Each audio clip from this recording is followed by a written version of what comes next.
Medical information on this site is provided as an information resource only and is not to be used or relied on for any diagnostic or treatment purposes. This information does not create any patient-physician relationship and should not be used as a substitute for professional diagnosis and treatment. Please consult your healthcare provider before making any healthcare decisions or for guidance about a specific medical condition. Doctors Ruhoy and Kaufman shall have no liability for any damages, loss, injury, or liability whatsoever suffered as a result of your reliance on the information contained in this site. Hello, and welcome back to our conversation, Unraveled, Understanding Complex Illness. I am Eileen Ruhoy, and I am with David Kaufman. Hi, and thank you for joining us. This is episode number 20, and we are going to have a conversation about pain, which I think is probably on every patient's list. Right. It is every single patient, virtually every patient. Yeah, and it's because there's so many reasons for pain. There's Right. so many kinds of pain. And one of the most complicated and challenging issues. Definitely. I mean, one of the easiest ways to start the conversation is it's pretty easy to diagnose POTS, right? You take the blood pressure and you take the heart rate and you check the position the patient is in and you see what their symptoms are. Done. Pain. Where does it hurt? Why does it hurt? How does it hurt? What makes it better? What makes it worse?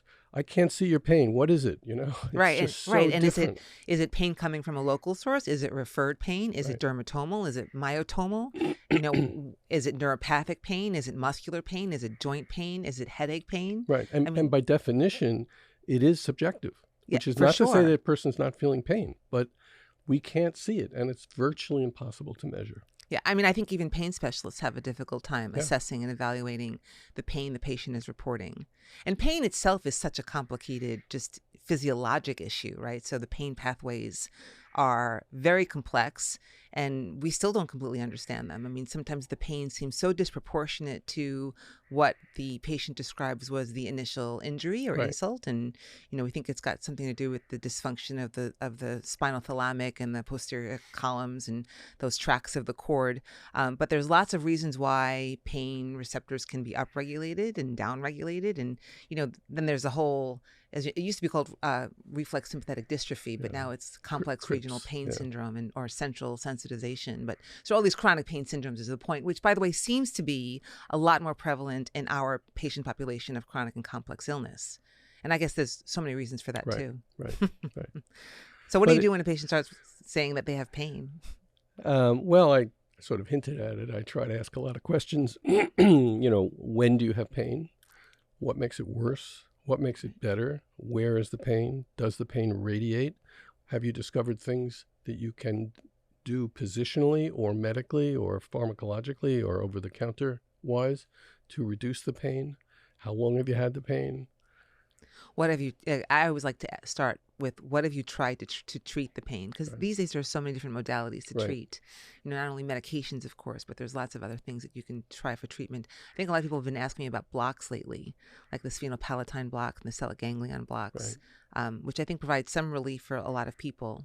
And we can talk about that later on. But I sort of want to talk about how we evaluate for pain. But it's true. It's like, once again, it's a lot of questions, right? So a lot of history. Yeah. And this will lead us into an upcoming episode, but I think another challenge here is, and I'm curious to see what you say, I would say the majority of the patients that come to me and say they have pain, often they'll say, I have pain everywhere, my total body. It's usually headache, neck, and then total body.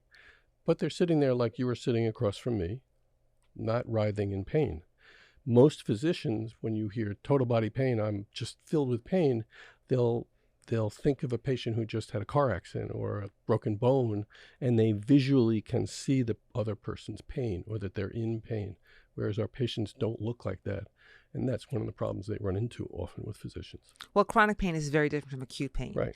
And we know that because we are made to take a lot of modules on opioid use just to keep our licenses intact. And it goes over how you treat acute pain versus chronic pain. And when you're forced to read all the stuff about pain for your licensing requirements, you realize there's a very different physiology behind acute pain and chronic pain. And our patients generally suffer from chronic pain. Right. I mean, there are some reasons for acute pain occasionally along their journeys, but for the most part, it's been chronic and diffuse pain, as you've said. Right. And once it's chronic and once it's diffuse, then it really just becomes sort of this puzzle.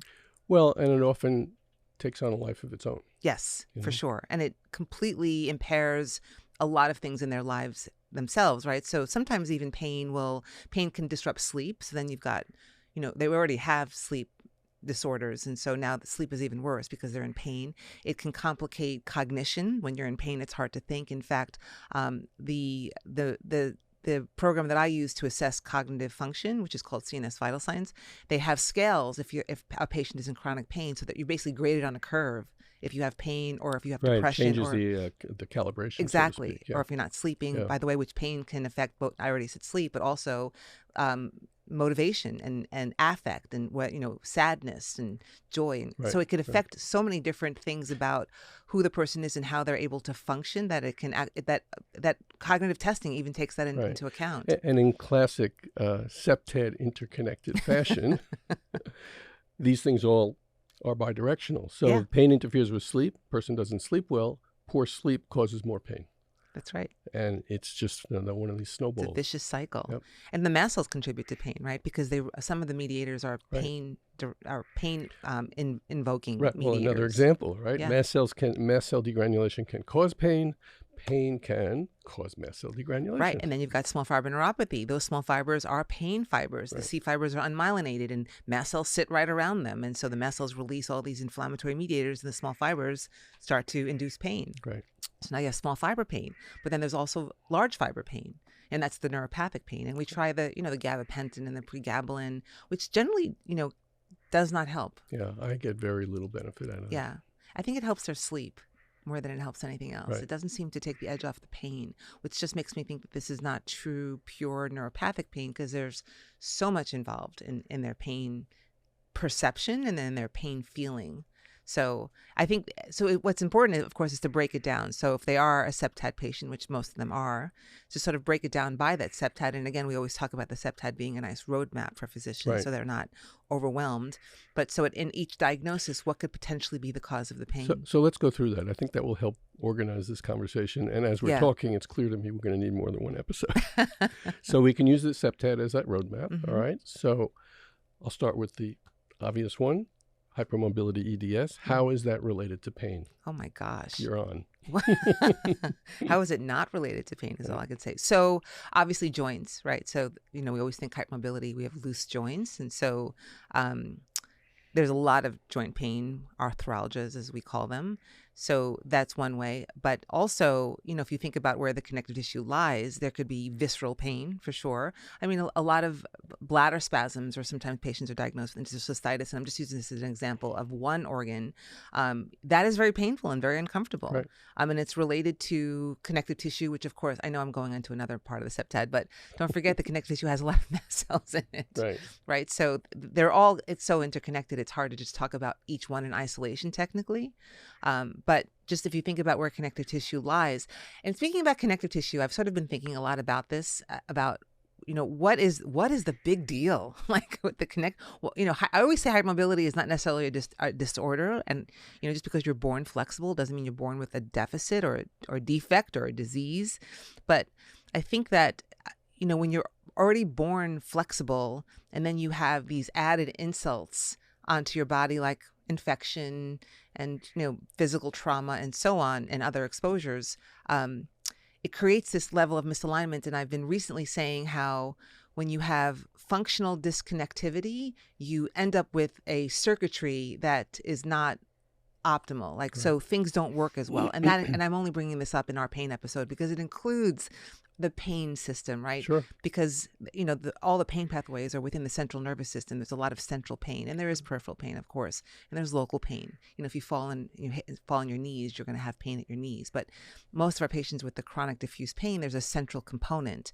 And so I think that it's very much related to this circuitry dysfunction, basically, that comes from lack of appropriate alignment of everything of our musculoskeletal, neuromuscular, neurological system. So I think the pain in our EDS patients is a little different in some ways from the other 6 things in our septet, okay? So what I've learned, and when I take a history, what raises my suspicion is anyone who says, oh, I had growing pains all the time. My parents said I had growing pains. that immediately raises my suspicion for EDS. And then any patient who experiences a low to moderate level of pain throughout most of their life until I meet them, those patients often begin to ignore that pain. That is just background noise. Oh yeah, of course I hurt here and there. I wake up this way, and when I do this exercise, it hurts. But everybody must feel that, right? I mean, that's what the patient says. Mm-hmm. So they have a sort of a unique experience with pain, as opposed to, say, somebody who develops small fiber neuropathy and has pain from that. So I think it's an important. That's an excellent point. Important thing to recognize, point. Because I think it's easy for these patients to get lost in the shuffle, as they have been for decades. No, that I really, and it's true. I was thinking when you were talking about growing pains, like Osgood-Schlatter's, I'm like, I wonder is Osgood-Schlatter's a thing? Like, is it not just part of our patient population, right, and exactly. they're part of their history? Exactly. I mean, I also almost use an expletive. What is growing pains? What are growing pains? I have no idea what they are. I guess a growth spurt, and there's an exponential growth of the growth plates. Is that thought to be painful? Then why don't we all have that? That's a good point. I don't know. I didn't have any chronic pains. Yeah. No, you're absolutely right. So they've had this chronic pain their whole life, and then at some point they develop small fiber neuropathy, and that's a different kind of pain. Or they develop one of the anatomical diagnoses that we often find. So they're in the EDS patient, their pain, their chronic, mild to moderate, not very dysfunctional pain. They manage their life with it. Does or can become progressive, particularly in the setting of the other septet issues, to the point where now their connective tissue becomes more and more injured or fragile, and we have a whole new ballgame going on. Right. And once you have, for example, CCI or jugular compression, the pain is really unbearable for a lot of these patients. And if you think about all the pain receptors, especially of the meningeal layer, you can see where it can create such severe disability where you just can't do anything. You don't want to do anything. You just want to sit in bed. And, any kind of compression of the cord or tension on the cord can create such severe pain. And some of our patients have scoliosis, which also creates sort of this, wayward, nerve center, because that's where all the peripheral nerves start from, right, from the nerve roots. And so, and that's the other thing about any kind of pain that comes from this, like from the cord, for example. It could be radicular, which is more, lancinating kind of pain, and usually unilateral, though not always, and very localizable. It's got some, dermatomal qualities. And then there's, of course, any kind of like local pain, like a vertebral body fracture, for example. Which is, there's usually some point tenderness. But I think the most difficult one that relates to the spinal cord, because so many of our patients have tension on the cord from either CCI or tethered cord, is more this central kind of pain. And that's thought to be just, so it's not localizable at all, which makes it really hard.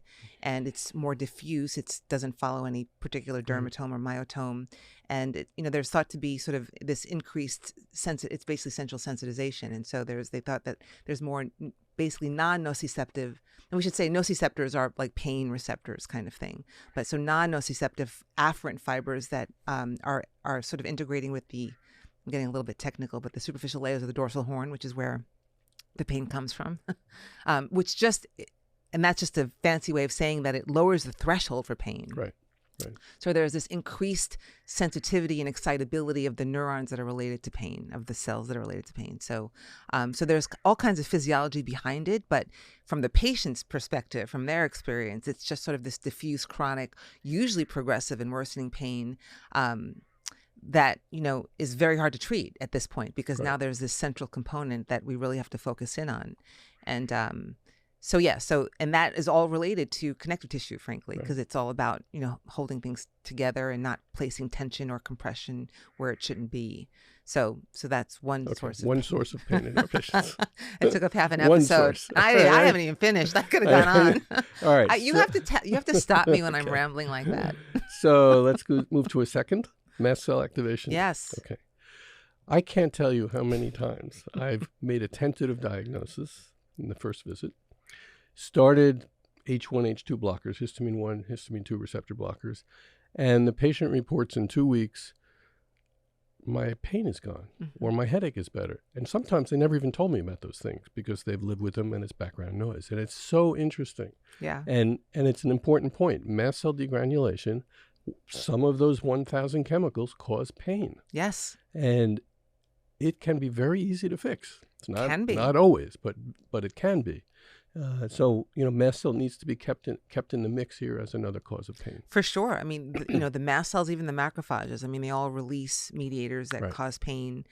Even those receptors, pain receptors, the nerve terminals can actually release some substances as well.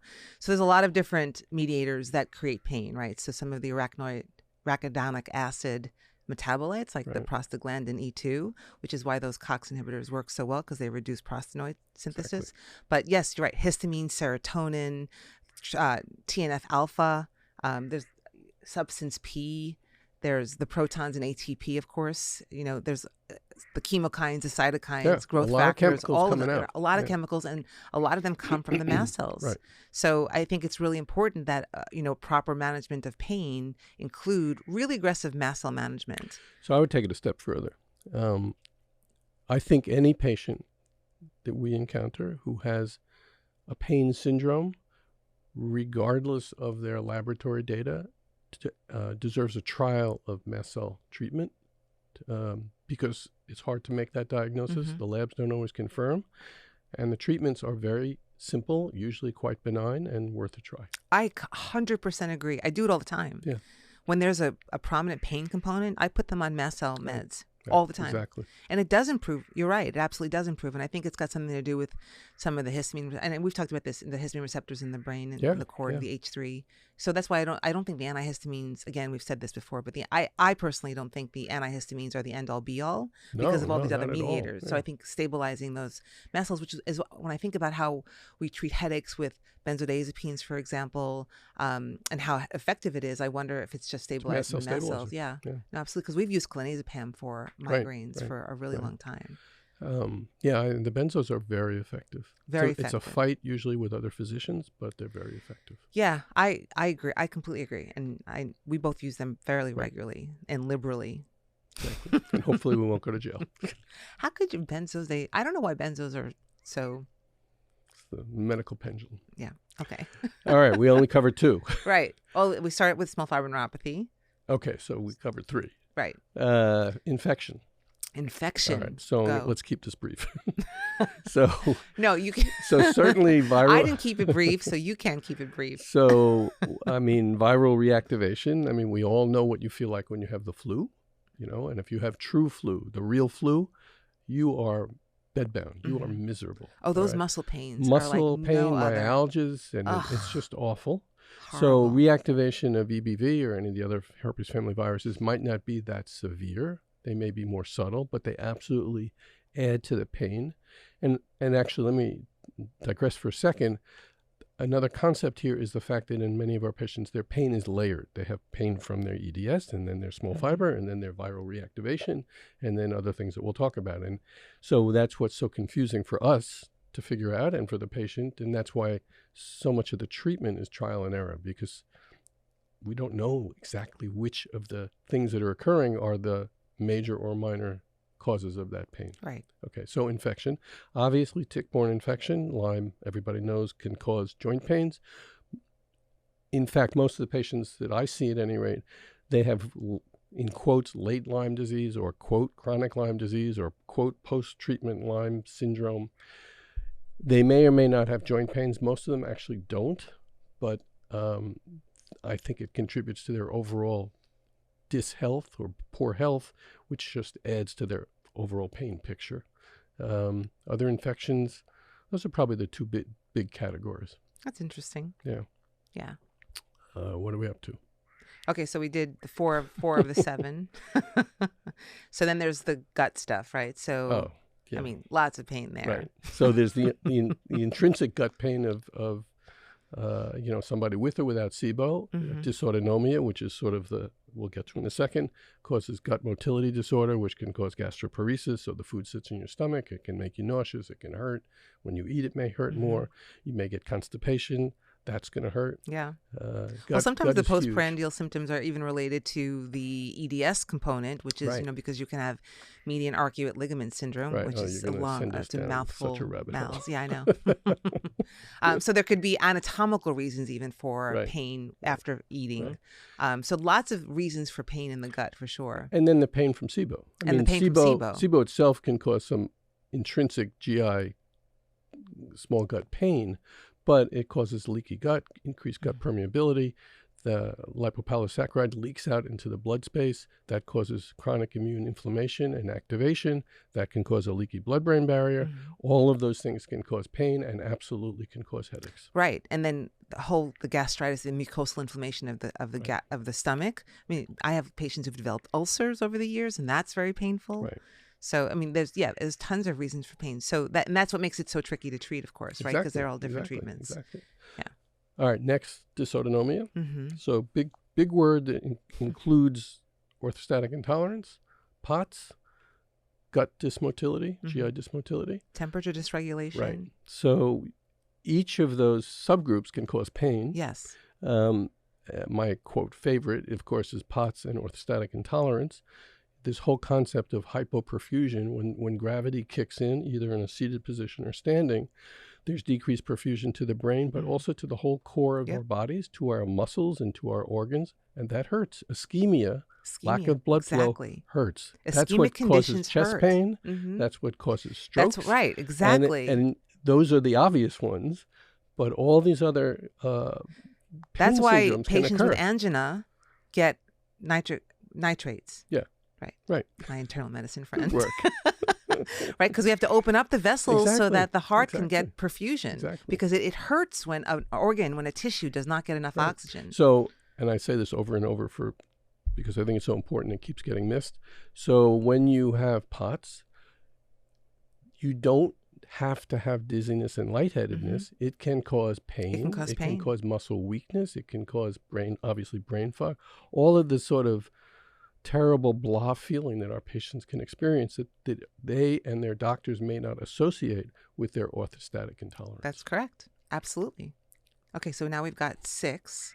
So what's the number? Did we do 6 already? Good. Yeah, we did. So 7 is usually for me CCI and tethered cord, but you put something else I think is 7. Well, because, we're really at the 10 at this point. Right, so that's why we get confused as to what. Need time to go over here. Well, autoimmunity there is. Autoimmunity. Yeah, so that can create a lot of pain. Right. So there's a lot of autoimmune disorders that affect the peripheral nerves. There's autoimmune disorders that affect the muscles. There's autoimmune disorders that affect the brain. So you can have just pain from any of those. I mean, so even the more common autoimmune disorders, things like lupus and Sjogren's, have pain involved. Yeah, many of our patients have a Sjogren's-like picture. Absolutely. Right? They may not fit, a rheumatologist or a rheumatology textbook they don't, definition. Which is why they're often dismissed. They have fatigue and joint pain. So neuropathy is a very common co-presentation of autoimmune disorders. There's actually a lot of literature about it, small fiber neuropathy and large fiber neuropathies. Also vasculopathy or vasculitis is very commonly associated with autoimmune disorders, and that can be very painful. Right. So, and it's one of the reasons a portion or subgroup of our patients respond to drugs like hydroxychloroquine, Plaquenil, because they might not fit the classic definition, and they often have positive early Sjogren antibodies, and they often respond to Plaquenil. They do. Absolutely. It gives us, once again, the roadmap, right? It gives us a course of treatment options.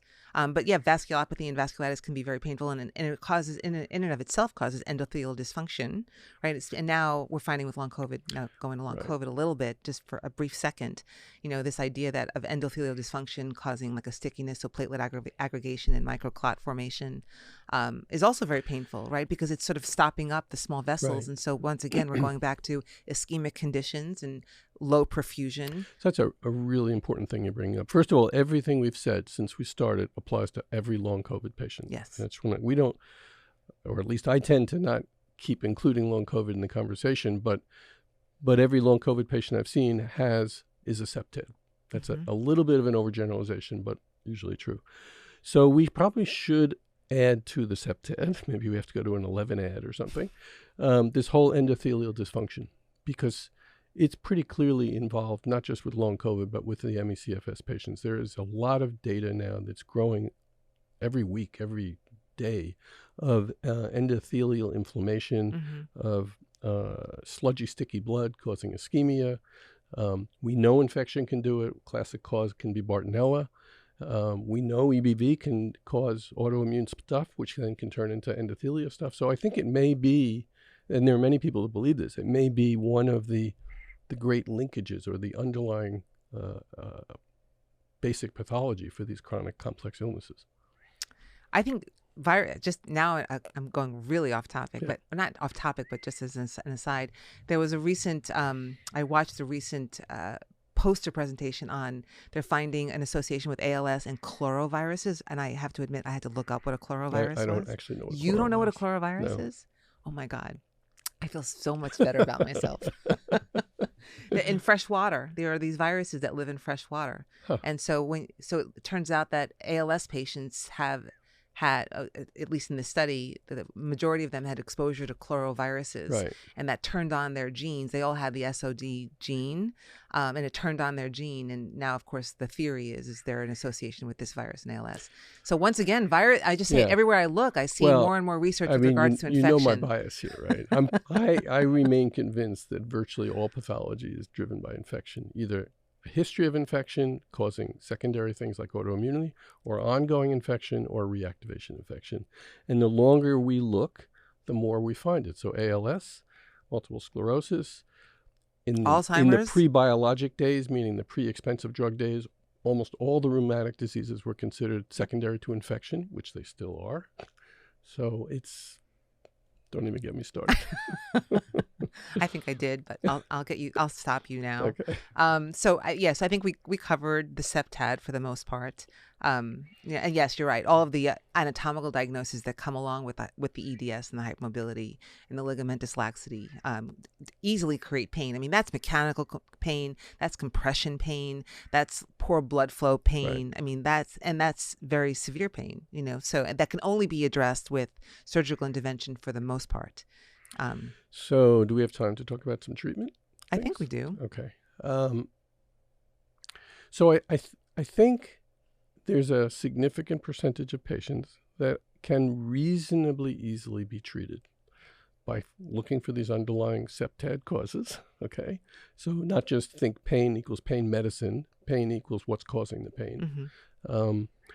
And, so the drugs, there's a wide range of medications because of the different causes. So obviously all the mast cell meds that we use, and we can go through them, but I think we've already discussed them in the past.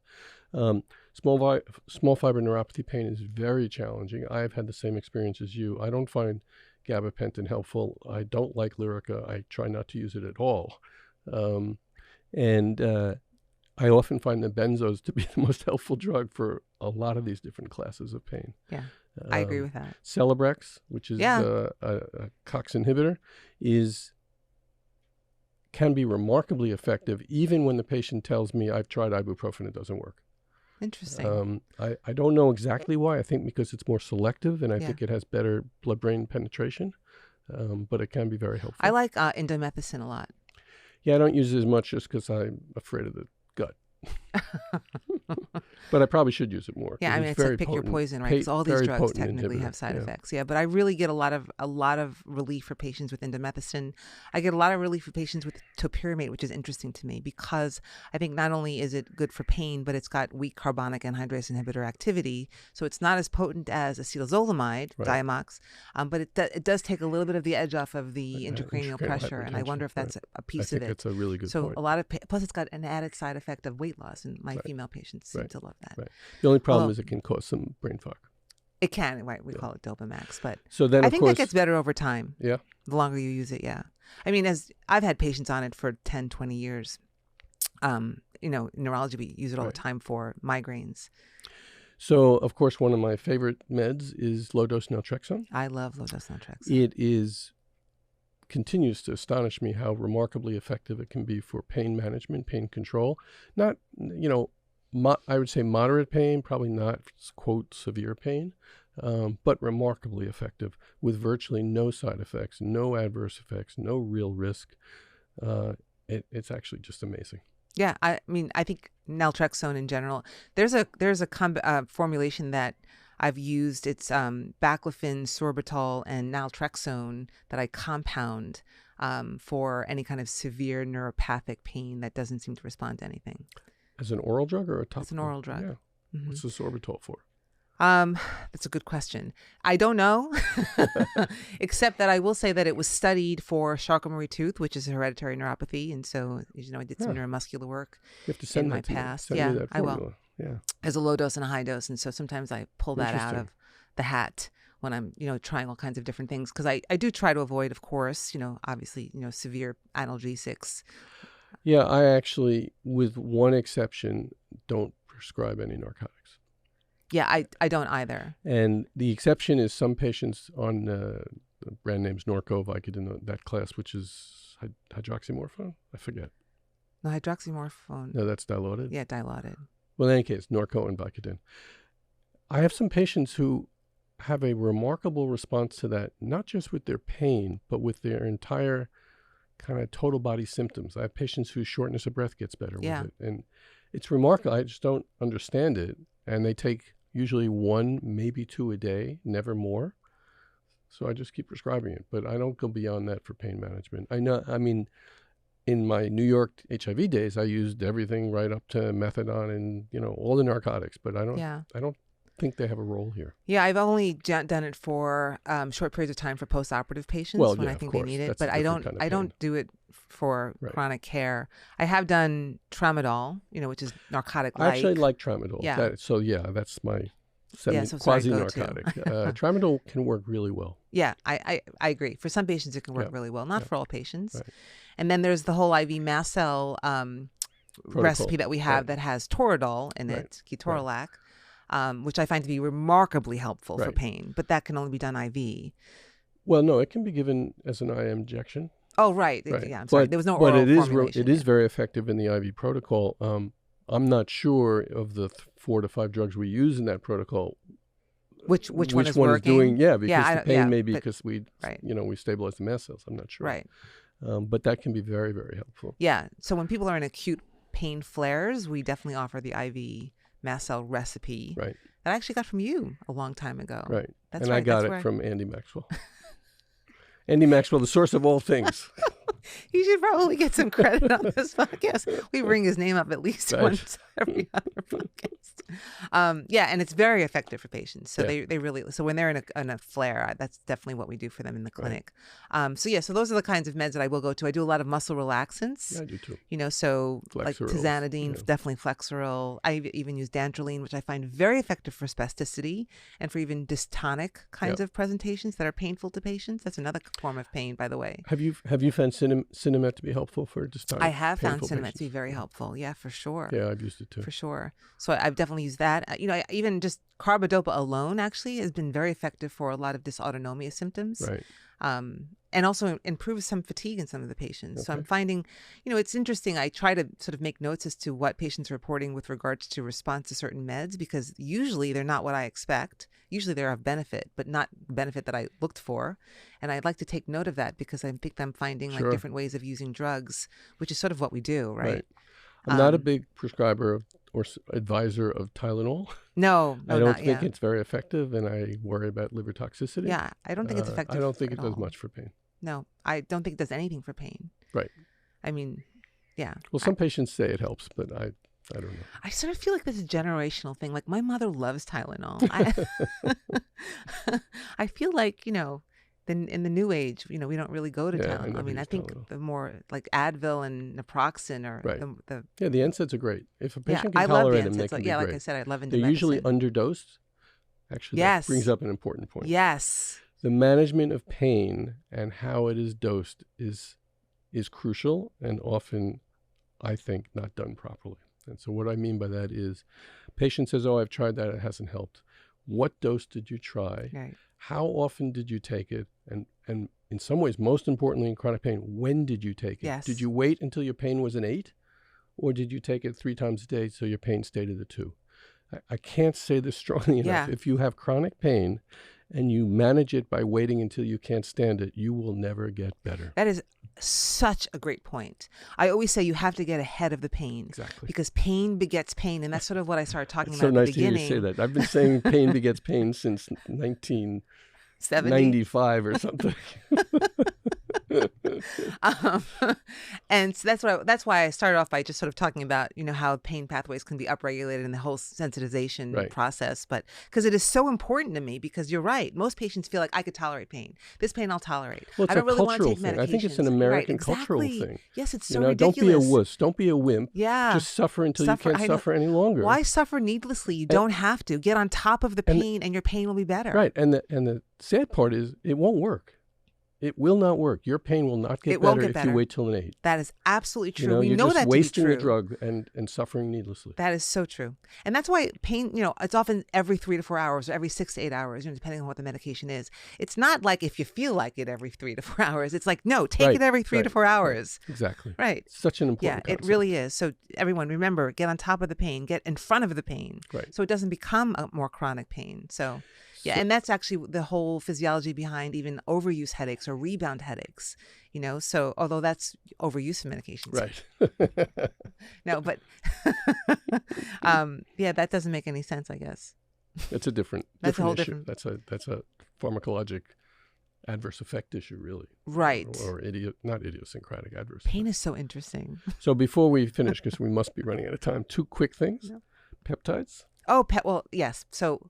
Well, a couple of quick we're going to things. have a separate episode on peptides. We are going to have a separate episode on peptides, but I love peptides. So BPC 157 is my go-to for pain. It is so effective for pain. Zero risk, zero adverse effects, not very expensive. Zero. Patients always ask, what are the things I have to worry about? The only thing you have to worry about is not going to work for you, as I hope it works. But you're not going to have any side effects. You're not going to have any adverse effects. You're going to tolerate it just fine. Exactly. But it usually works. And you're talking sub-Q. Yes, sub-Q, of course. Yeah, because if it's more systemic, obviously if it's a local pain, you can inject it in that local area, but usually I'm dealing with diffuse chronic pain, as we mentioned, and so usually just in your abdomen or in your thigh or in your buttock. Right. And I think it can be helpful for acute pain, like post-op pain, like after Dr. Bolognese has done his magic and those patients are trying to heal. I think BPC is a great drug to give. I love BPC. Yeah. It's my favorite pain med for sure. And then, do you use steroids for pain? I do, but not a lot. I will use short course pulsed steroids. For some reason, the last 2 weeks, I've done it for like 5 people. It can help with mast cell flare, which is causing too much pain. It can help with, is this a retethering of my tethered cord release? And patients had surgery and they have pain. They have symptoms, they're not sure. Sometimes a quick course of steroids will take care of it. Lots of different ways to use it, but I try to keep it very short. Right. And then topical formulations are very helpful. Right. So there are creams that there's even over-the-counter creams that can at least take the edge off of the pain. Right. But then there's things that we can prescribe. I'm a big fan of lidocaine patches, actually, for local pain. It also reduces mast cell activation. So when patients develop hives or a rash, I have them put a lidocaine patch on just to avoid some more oral medications. So back to peptides for a minute, thymosin beta-4. Thymosin beta-4, right. I love that one. It's immune modulating and regulating, which again is just an inflammatory response. And promotes healing. And promotes healing. It's big in the athlete world. Yes, I love thymosin beta-4. Yeah. I used to love thymosin alpha-1, but that's no longer available. Thymosin alpha-1. Yeah, I know. And we do have to really do a whole podcast on peptides because we both use them a lot. And then just briefly, the whole area which initially I could fully confess I was very skeptical about, almost eye-rolling at, is limbic retraining, brain retraining. Oh, limbic retraining is fantastic. So I started suggesting it to patients, like the DNRS program or the Gupta program, and there's now many of them. They work. It's really quite work. Amazing to me. But you have to be committed. You have to be motivated. It takes a lot of commitment. Yeah. That's the and it's hard when you're in pain. Right. So that is the one obstacle that I find, that initially at least when patients are suffering so greatly, they have a hard time finding the time, the motivation, the commitment to engage in the programs well enough to really gain the benefit. Right. So I try to do a lot of what we're talking about is just sort of minimize a little bit or give them some relief. And then they seem to be able to really complete the programs. And it really works. And again, I think it's just about there's neuroplasticity in all of the central pathways, right? So just going back to the pain pathways, I think the limbic retraining really helps to sort of reshape that.